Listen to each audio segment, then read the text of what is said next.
amigos de Ciclista Visual, gracias por verme, otro capítulo más de Detrás de las Luces. Eh, bueno, seguir invitándolos a la gente que vive en la comuna de Puente Alto a este espectacular show de mi amigo Guillermo Santana y su Ablitum Musicale, un evento precioso, una tremenda velada de otoño, así que vaya a escuchar buena música, vaya a llenarse de esa música que llena el alma. Que esta música clásica, si a usted le gusta Pavarotti y todo ese tipo de cantantes, vaya, porque lo va a pasar sumamente bien y va a escuchar muy buena música.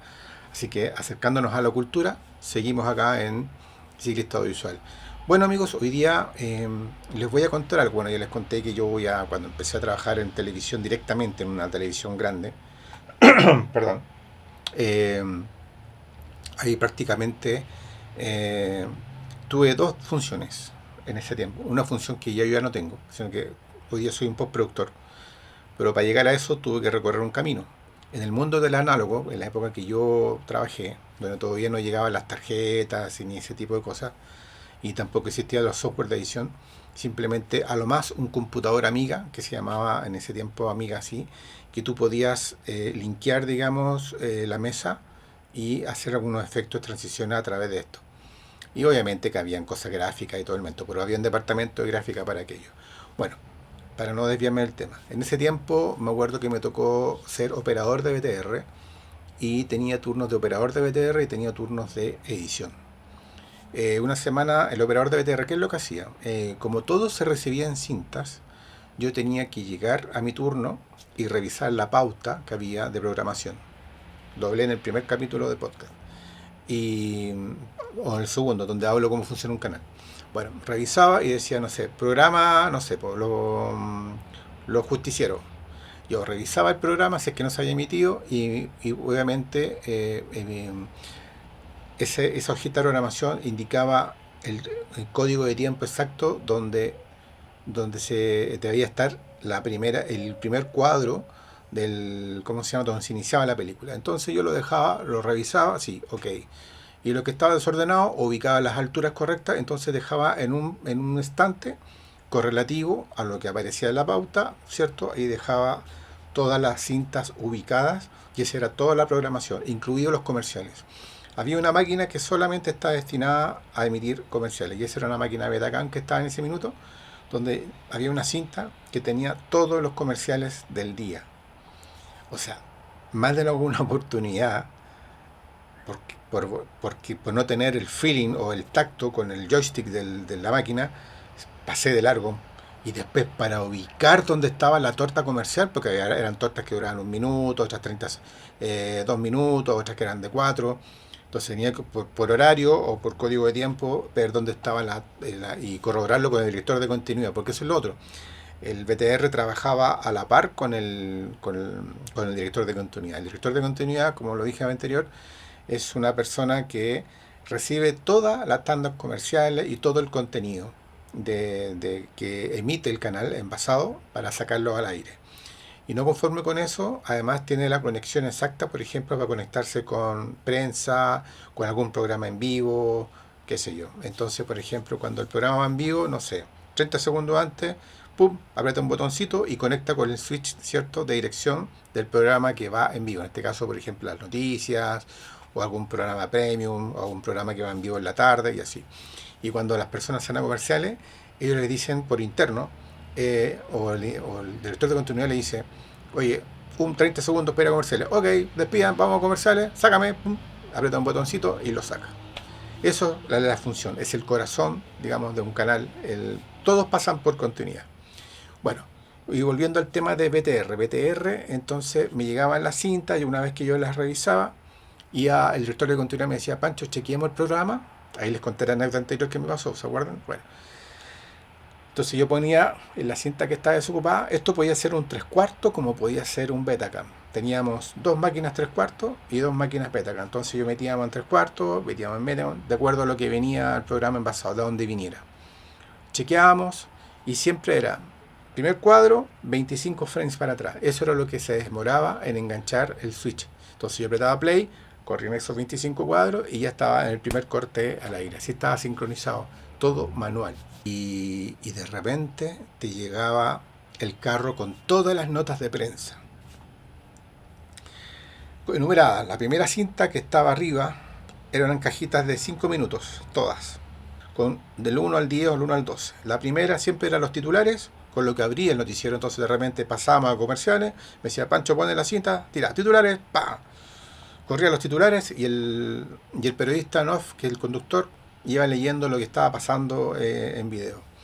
Una vez que pasaban al estudio, yo ya tenía que tener cargada la primera nota. La primera nota. El problema era que tú ya tenías ahí enganchada la nota, la tenías ahí en pausa para apretar play, y te decían, Pancho, ¿sabes que va la nota 2 o va la nota 10? Tú tenías que tener esa rapidez, sacar la cinta, dejarla en la caja ordenada, agarrar la otra, y qué sé yo, listo. Y preguntar, porque tú tenías un switch donde tú te comunicabas con la dirección. Ya, próxima nota, no, la 2, vamos con la 2 ahora.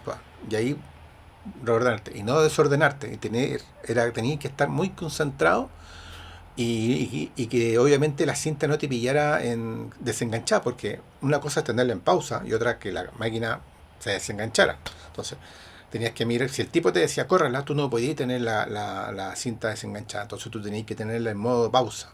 Entonces correr, pum, listo, y se iba la nota.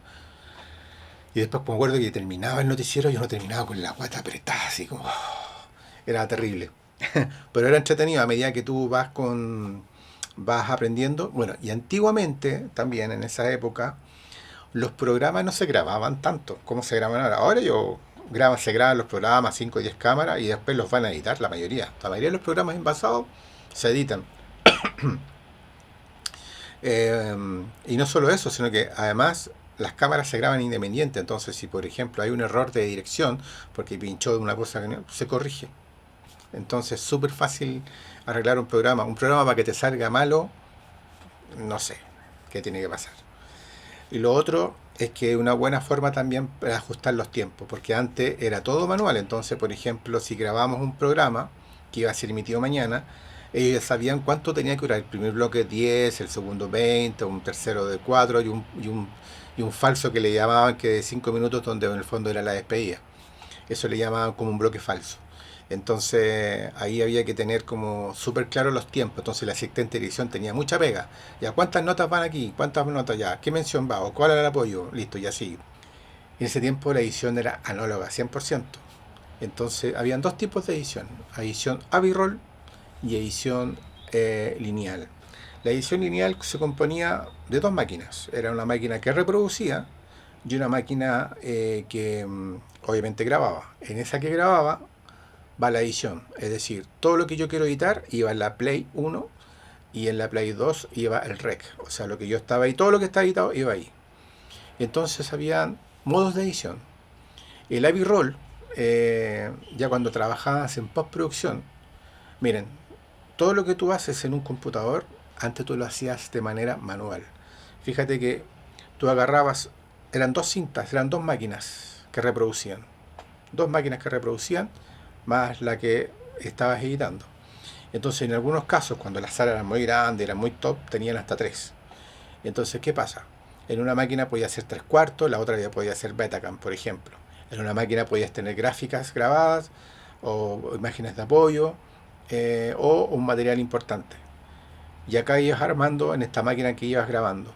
Entonces, la edición A-B-roll, ¿qué es lo que hacía? Y trabajaba ahí con un acá estoy mostrando una sala de edición, pero en este caso es una sala no lineal. Fíjense que hay dos máquinas nomás. Esas son máquinas Betacam. Yo ocupé mucho ese tipo de máquinas. Y tiene un controlador que es esta isla, por eso se llaman islas de edición, donde en la izquierda monitoreas todo lo que es la máquina de la que está a la izquierda, donde lo que tienes el material que vas a editar, y en la otra donde vas a editar, donde se produce la edición. Y tienes marcas, pues marcas entradas y salidas, tienes las opciones de trim y las opciones de video, de insert y de assemble. Y ahí te lo voy a explicar qué es lo que es assemble. El problema que tenía, bueno, para no desenfocarme, y la edición A-B-roll era ideal para cuando tú querías hacer un efecto, por ejemplo, querías fundir o querías poner imágenes fundidas, encadenadas, tenías que anclar y sincronizar las dos máquinas que tenías. Entonces para eso tienes que tener este software, esta isla de edición que era de postproducción, más un DFS500 que tenía toda una librería de efectos que iban controlados, entonces tú ibas anotando por página. Es muy enredado de contarlo, pero después que uno lo va aprendiendo se hace fácil. O sea, imagínate lo fácil que es ahora hacerlo, pero es impensado para ustedes, quizás, pero los quienes lo vivimos tenía su ciencia, po. Entonces ahí mezclaba ya audio, todo manual, po, si no, no había nada digital. Entonces, y ahí produciendo, po. Y toda la postproducción se iba dando así. Incluso a mí, la última etapa de análogo, yo hacía los titulares de prensa, los hacía análogo con una B-roll. Entonces, en una máquina la tenía anclada, en otra máquina tenía las imágenes de apoyo. Pum, tenía la gráfica, con el DC500 tenía el recorte hecho en la mesa, en el switch, era como un switch, ¿cierto? Y hacía el recorte por croma, entonces entraban las imágenes que yo estaba poniendo por cinta. Cambiaba la cinta, el otro tema, y así entraba la cortina y todo ese tema. Es no menor la pega que hacíamos en ese minuto. Otra cosa importante que me tocó hacer, bueno, y la edición no lineal es corta corte, ¿cierto? La edición tradicional. Entonces, ¿qué pegábamos ahí? Como dije en un momento, se usaba, por ejemplo, cintas que estaban vírgenes o cintas que ya estaban ocupadas. Entonces las cintas tenías que ponerle sincro. Tú te pasaron una cinta, oye, ahí tenías la cinta para editar, ahí está el material que tenés que editar. La otra cinta donde está el material del periodista, por ejemplo. Entonces yo pescaba la cinta, apretaba rec y empezaba a generar sincronismo. Pura base de negro. ¿Por qué? Porque a la hora de editar, yo grababa locución por un canal, insert de video por otro y ambiente por el otro canal. En una cinta Betacam tenían tres pistas. Tenías una pista de video y tenías dos canales de audio. Y nada más. Y si yo quería, por ejemplo, musicalizar algo, pero no perder el ambiente, tenía que hacer un copión, lo que se llamaba. En el canal 1, hacer un copión con el canal 1, ¿cierto? Y ir pamponeando, ¿cierto? Que es panear un poco al canal 1 todo lo que era ambiente y voz, por ejemplo, para no perderlo, obviamente bien regulado, para que en ese copión dejara el audio separado, para que por el canal 2 entrara el audio de la música que yo quisiera, digamos, ponerle en ese minuto. Todo análogamente, todo hecho a mano. Así era la edición de antes, pero era muy interesante y yo no aprendía mucho. Y eso que yo lo estoy contando desde el 3/4 para adelante, porque antes se pegaban las notas, así, con un papel, así, caché, cuando se editaban, prácticamente se grababan en cine. Y bueno, y así, bueno, y yo había un proceso, que esto de sincronismo, que generó siempre muchos errores, porque de repente a uno se lo olvidaba. Yo, por ejemplo, te colocaba esta base, grababa la locución del periodista, y íbamos poniendo las cuñas, ¿cierto? Las cuñas son las entrevistas. Y ibas armando, y tú tenías que preguntarle al periodista más o menos cuánto duraba su nota. No, me como 2 minutos y medio. Entonces tú si eran 2 minutos y medio, tú le colocabas 3 minutos y medio, o 5 minutos de base. Ya con eso, y nunca ponías desde el primer cuadro, porque recuerde que había que echar 25 frames para atrás para que cuando se emita la nota, había que enganchar. Entonces, bueno, ahí en ese punto me pasaron muchos chascarros. Eh, yo tenía una cinta con sincro, por ejemplo, y y estábamos armando la nota. Yo estaba tapando la nota. Ya la nota la tenía armada, ¿cierto? Locución, cuña, listo. Eso era la nota. Y había que poner la imagen encima. Imagen encima, pum. Entonces cuando ya fallaba la cuña, tú calculáis más o menos, te pasáis un frame y le poníais la salida. Chao. Listo, pasaba. Pero en una de esas se me olvidó, pinché mal la tecla y puse la tecla Assemble. Cuando le pegaba la tecla Assemble, mordió todo. Entonces de ahí para adelante tuve que rehacer todo de nuevo. Pero ahorita estaba feliz. Bueno, chascarros que a uno le pasan cuando uno está editando. Pasa hasta las mejores familias, nadie es perfecto. Bueno, la cosa es que igual era agotador, porque no todas las salas de edición tenían la isla remota, ¿cachai? O sea, que tenían este joystick. Mira, aquí les voy a mostrar. Esta es una Betacam. Y si ustedes pueden ver, dicen in, out. Entonces, entry, ¿cachai? Entonces tú marcabas entry más el botón de entrada, in, y ahí estabas marcando en la cinta la entrada donde iba a entrar lo que tú ibas a editar. Y lo mismo en la salida, o hasta dónde. Es más o menos el mismo concepto. Si tú eres editor de digital, vas a dar cuenta que cuando marcan entrada y salida en tu computador, en Avid, o en Adobe, o Filmora, o lo que sea, es lo mismo. Pero acá lo hacíamos con máquinas. El problema es que tenéis que hacerlo en las máquinas, entonces habían islas que yo uno siempre no quería ocupar porque la verdad es que era una lata, porque era agotador apretar el joystick, pa, ta, ya entre para allá, entra para acá, y eran teclas súper chiquititas. Aquí, por ejemplo, muestro una que es Betacam, esa otra es 3 cuartos. Si se fijan, esa de 3 cuartos también tiene la tecla, eran chiquititas, pues en cambio era mucho más cómodo tener este joystick que así como lo estoy mostrando, donde podéis poner más cosas. Por ejemplo, ese editor donde está el muchacho, que yo tuve una sala de edición igual, así estábamos, tal cual está en esa foto. Tuve una sala, la gracia de ese controlador, que a ese controlador tú le podías poner una máquina extra y editar a B-roll. O sea, podíais enganchar una máquina y hacer fundido, ponerle alguna máscara, alguna cosita acá. Era bien entretenido ese editor, era grande y tenía más entradas y salidas de audio. Está buenísimo. Y en todas las salas de ediciones teníamos esas cajitas que eran para poder manipular los audios. Es increíble cómo uno aprendimos muchísimo y fue una tremenda escuela. Y además te vuelves rápido, porque además hay soluciones rápidas. Ya si te mandaste un condoro, pescáis la cinta, la sacabais, chito, agarráis otra, chao. Lo importante es que el otro personaje no se note. Pero era muy entretenido. Yo edité muchos años prensa y fue muy entretenido. La verdad es que tenéis que ser muy rápido porque las notas, todo es para ayer. Oye, esta tiene que salir en 5 o 10 minutos. Estáis ahí pegando los monos. Además que en ese minuto tú tenías que searchar y ir viendo. Así, mientras te están hablando, tú estabas ahí pegado mirando el monitor. Ya, ese mono sirve y va para adentro. Este otro mono sirve, sí, para adentro, vamos. Y vais, vamos. Listo. ¿Está lista? Pum, para afuera. Cuando habían, por ejemplo, cabezazos, por ejemplo, si tú me estabas entrevistando a mí y cortabas y no hiciera esto, se le ponía un blanco. Teníamos una cinta que tenía solamente blanco. Entonces tú ponías esa cinta en el blanco en un insert de video. Recuerda, solo video, no asamble. Eh, Marcabas un cuadro para allá y un cuadro para el otro lado. Y eso apareció en destello y era un blanco para que suavizara el corte. Cosas y técnicas audiovisuales que se ocupaban en la época de la edición. Bueno, y a medida que pasó el tiempo, empezó a llegar la mini DV, que lo expliqué en un videito anterior también. Empezaron a llegar, llegó el DVCam. Entonces aparecieron las primeras cámaras que grababan con cintas mini DV. Cámaras profesionales, cámaras handicam.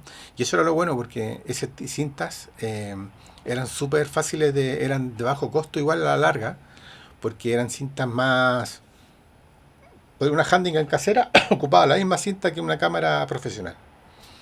Obviamente existían todavía esas cámaras hasta el día de hoy grandes que ocupaban tremenda cinta y todo, que también empezaron a ocupar cintas mini DV. Y, y después aparecieron las cámaras con las tarjetas, pues, las famosas tarjetas, que eran carísimas. Las tarjetas una tarjeta así, eran tarjetas como muy larguitas, y esas tarjetas costaban 700 lucas, $700 cada una. Antes que llegara 100%, cuando llegó recién, por ejemplo, el Avid, al caso mío, yo ocupé 3 software distintos.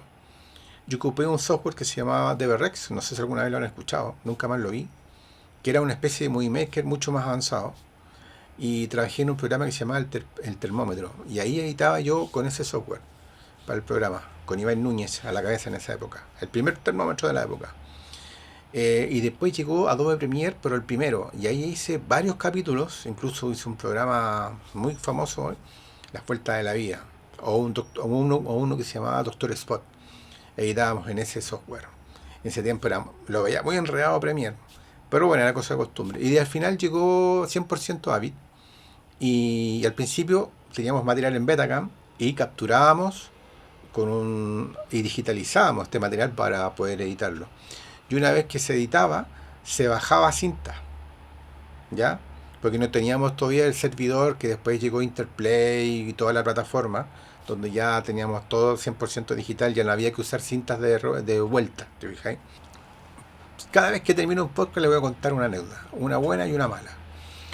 Me acuerdo que la primera anécdota muy divertida que me pasó lo siguiente. Yo tenía mucha confianza con periodistas, tenía mucha confianza con gente del equipo de prensa que editábamos mucho, mayoritariamente editábamos mucho con prensa. Entonces llegaban con sus cintas, te fijabas, y yo tenía un amigo que llegaba con su libreto y me decía, Pancho, y demo. Yo agarraba, me acuerdo que agarraba la hoja. Yo le digo, ¿esta mierda no te vaya a hacer? Y me quedaba mirando así como, sí, porque no te gusta, ¿no? Pues me agarraba las cintas, yo se las pateaba, y se las tiraba por el pasillo. Todo muerto de la risa y todo, oh, aquí y allá. El problema era que había una chica que estaba en práctica, que cada vez que yo hacía esas cosas con mi amigo, que hoy día ya no está con nosotros, está en el cielo, que para descanse Patiño, como no acordarme de ti, eh, veía esta situación. Entonces entró en pánico conmigo. Entonces cada vez que, después me acuerdo, había un periodista que se llama Claudio, me acuerdo que llegó ella y está esperando editar, y justo Claudio estaba grabando la locución, y nosotros les grabamos la locución a los periodistas. Ahora no, pues ahora los periodistas graban, dejan en el servidor y uno rescata la locución y chao.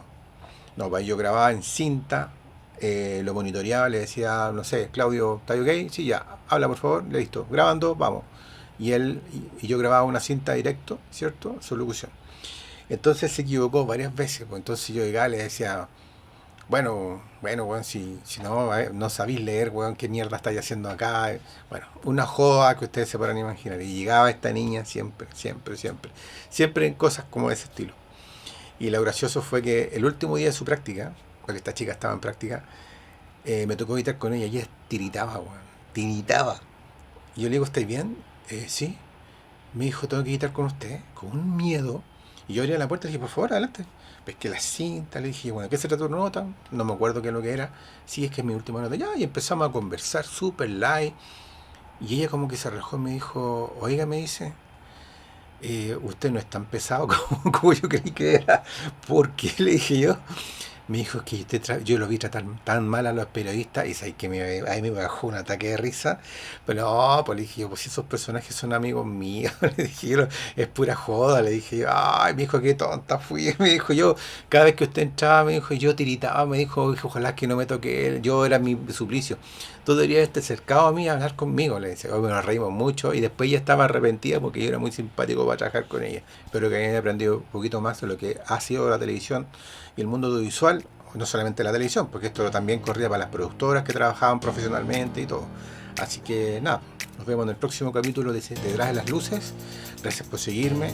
Un abracito a todos, que tengan una linda semana. Chao.